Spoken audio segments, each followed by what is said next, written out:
Hello and welcome to Forge and Aeternum. I'm your host, JR, and I'm here with Ramil and Brian. Hello. And we wanted to talk about Capture the Flag. As we talked about in the last video, the next game mode coming to New World is called Capture the Flag. And we're going to be previewing one map at the beginning of Season 8 and then another map towards the end of Season 8. But today we wanted to dig in, do a more deep dive on the mode itself and the first map, which we're calling Bridge, but that is the temporary name. The real name actually will be chosen by the players. So we're going to be running a community event to name the map. So after you play it in the upcoming preview, throw out your ideas. I think we're going to present a few options. I want to say I don't think we're doing mail-ins for this one. Correct me if I'm wrong, Ramil. We're so in order for you to vote for the name you would like to see, you will join our Discord channel. Our community managers will be driving a voting event. We have 3 or 4 options. From there, you select one of the options is a team selected option, and 3 of them are other names that other folks around the team came up with. But we would like to hear from you on what name you would like to give this map. And if you have any other suggestions that are not part of it, feel free to start a Discord thread or just drop them in Discord. Our community manager will make sure that we get them and we get our eyes on them. PG rated though, right? Probably. Yes, please keep it PG rated. And no Mappy McMap face, please. So let's talk about Capture the Flag and what it looks like in New World. It's a 10v10 mode. The purpose is for you to capture your opponent's flag and bring it back to your base. And there will be combat going around the entire map. There's different new mechanics that we have also introduced to this mode. We have added jump pads and power-ups, which we'll talk about later on in the video. You will be able to access this new mode using the activity finder. The date range for the previews are also listed. So once the preview is completed, the mode will be disabled and no longer accessible through the activity finder. Some people might be asking why CTF? Why is that the mode we're adding? I think 2 of my main reasons are I think a lot of us in our youth played games with CTF modes in them, and it's just a very straightforward, especially compared to Outpost Rush. I feel like the complexity of that, the contrast with the simplicity of CTF is just refreshing. You can get in and out of those games pretty quickly, and so I tend to, with my simple mind, I tend towards simpler modes. Yeah, so, OPR is what, on average about 25 to 30 minutes, and then anyone who really participates in 3v3 arena, it's a very high skill level mode. So for a new player or someone joining the game recently, especially after the console launch, for them, introduction to that is a little bit more harsh, and I think CTF is going to be more of a softer introduction to the PvP aspect of our game. Yeah, and specifically, we don't have a lot of strictly PvP modes, right?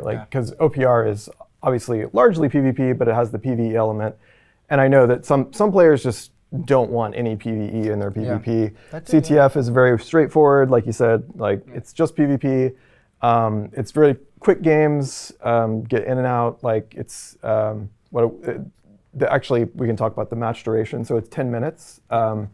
10 minutes for regular play, and then if there's a tie at the end, it goes into a 5-minute overtime. And first point wins in overtime. Right, and it is possible to have a tie, if at the end of the overtime you're still tied, it will end in a tie. We did have some mechanics that we were experimenting with as tiebreaker mechanics. Those won't be active in this preview, but maybe a future preview. We could demo those if we do another one in Season 8. And potentially it's something, so for Season 9, CTF is going to come out for real.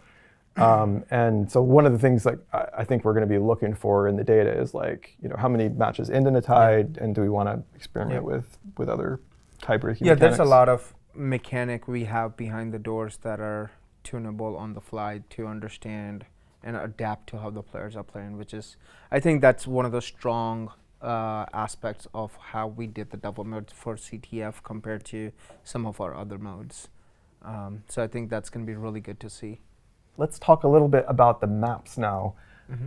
So Brian, you want to talk about the process that we like how did we arrive at this map? So I think in OPR we start off with like 8 or so.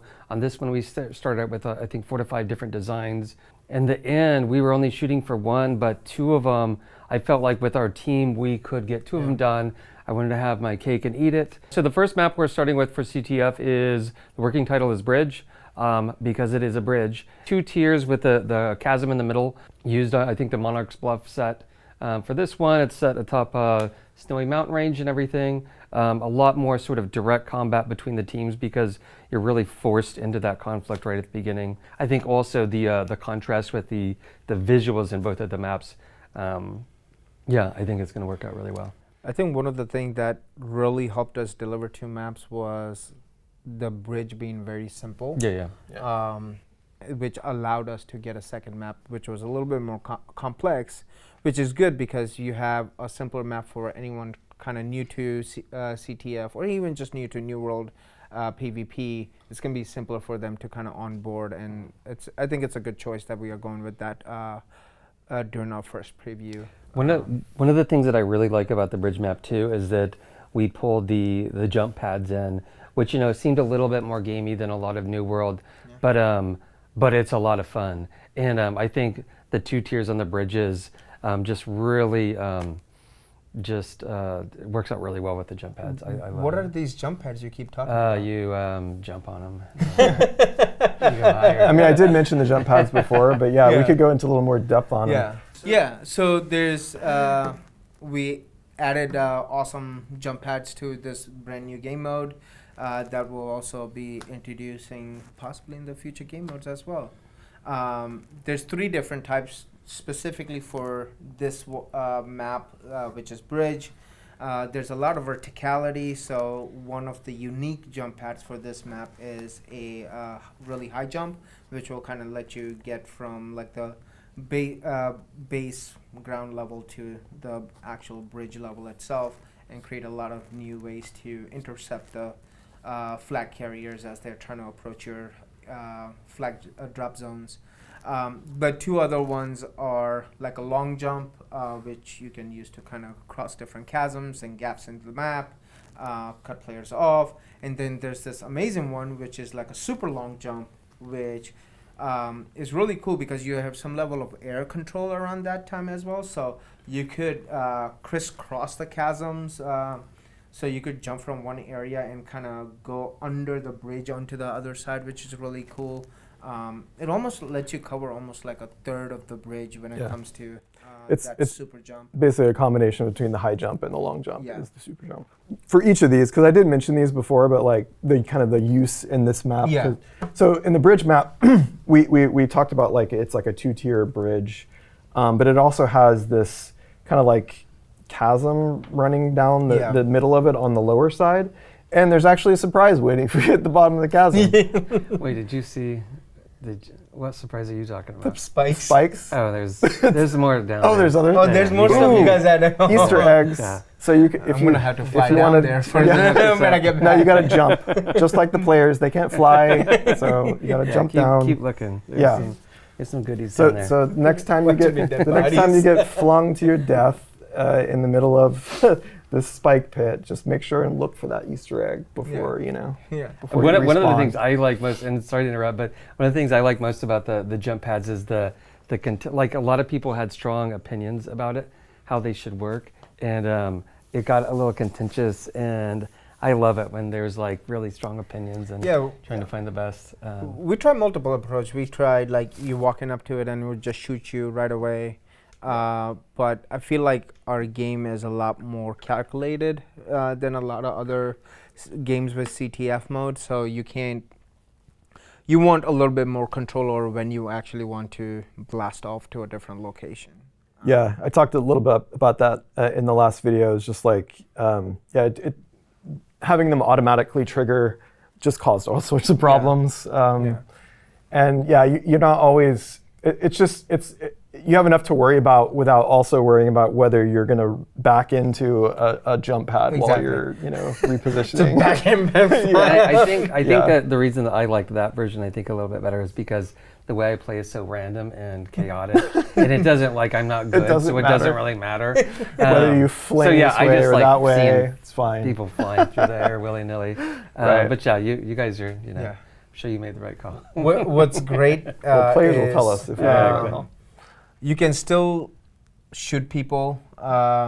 You can use a javelin toss while someone's flying, and one of the most satisfactory thing is when someone's jumping over the chasm and you javelin toss them right in the middle so they go down to the spikes. It's the best feeling ever. Right. Happens once in a million, but it's great when it does. I doubt I'll ever be able to do that. Yeah, that's why I was mentioning the chasm, by the way. We got sidetracked. But yeah, like that chasm, having those long jumps to cross the chasm is like the primary use. And then in the next map, you'll find different uses for the jump pads. They were a lot of fun, I think, for our level design also, just to play with, they open up all sorts of opportunities. And you might even find jump pads in future content that's not related to CTF. We should also touch on one of the other things that CTF is going to bring that's new to New World is power-ups in different game modes. So there's 3 different types of power-ups. There's like a haste, there's a damage, and there's a health boost. They're kind of distributed in different areas around the map. They are equal distance for both sides, so it doesn't feel like one side has an advantage over the other. The health one will give a temporary chunk of health. There's some additional damage boost, and then the speed one is you can get a small moment of speed, which is really good, is because when you are holding a flag, you're actually weighed down, so the speed boost really comes in use when it comes to that, because it will give you some additional boost to kind of get to turning that flag in. Yeah, that's a good segue into the flag carrier mechanics, because that was another area that we had to iterate on a lot. Because the idea is that every class, every weapon combination can carry the flag. We didn't want it to be only tanks that carried the flag. So part of how we accomplished that was with a debuff that we apply to you. It will slow you, and it also increases the damage that you take, and some other various effects as well. Also, it reduces the impact of the jump pad on you as well. Right, exactly. Yeah, so the movement debuff actually, it makes it easier for, obviously, pursuers to catch up with you. And you can't utilize the jump pads quite the same. So it creates different paths. There's more opportunities for someone to kind of jump over you and then come back. So yeah, that stuff was all really helpful for just balancing the mode. Okay. We should also talk about, since we're on the topic of flags, we also iterated on the mechanic of picking up the flag. So we tried different things like instant pickup, a little time delay from anywhere from 1 second to a quarter of a second. Tried a lot of different things. I think for the preview we ended up setting it as a quarter second, I think it is, which will be a hold. You go up to a flag, you hold the interact for a quarter second, you'll get the flag, then you can kind of run. And what that kind of did is it eliminated a lot of the button mashing. We have seen that comes out during the playtest, where someone would just go in and kind of just smash the button, and so it's like, oh, got it, okay. So it's a little bit more strategy to it now, where your team has to actually kind of work together to see who's going to be able to grab the flag. There's more counterplay, more fighting that happens around the flag. We still wanted to make sure that you could have those situations, though, where you could knock down some people and still pick up the flag before they could get you. Because those moments are cool, but we also didn't want it to be just kind of mosh pit of people and flag, and you just run and smash the button to get the flag. Exactly.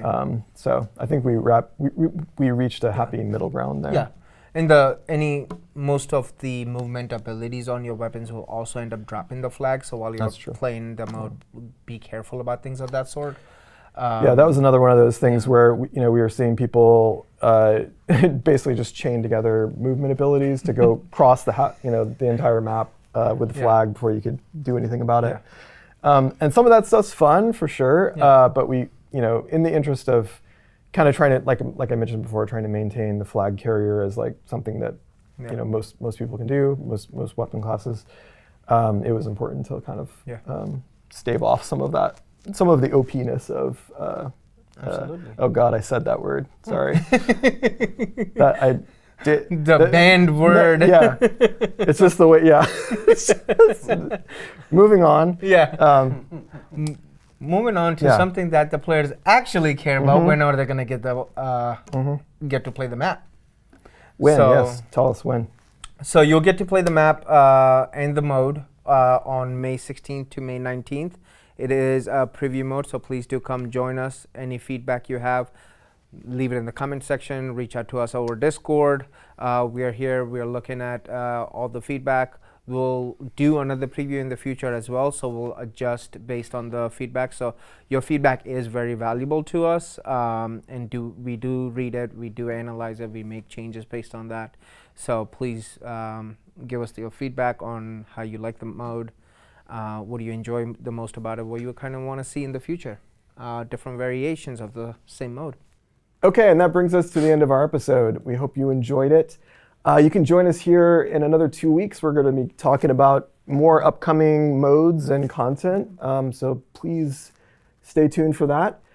And we'd like to leave you with our community question. What I'd like to know is, after hearing everything that's coming in Capture the Flag, is there anything that you wish was different about the mode or the map? Please leave your suggestions in the comments below. And don't forget to like and subscribe, and we'll see you in Aeternum. See you in Aeternum.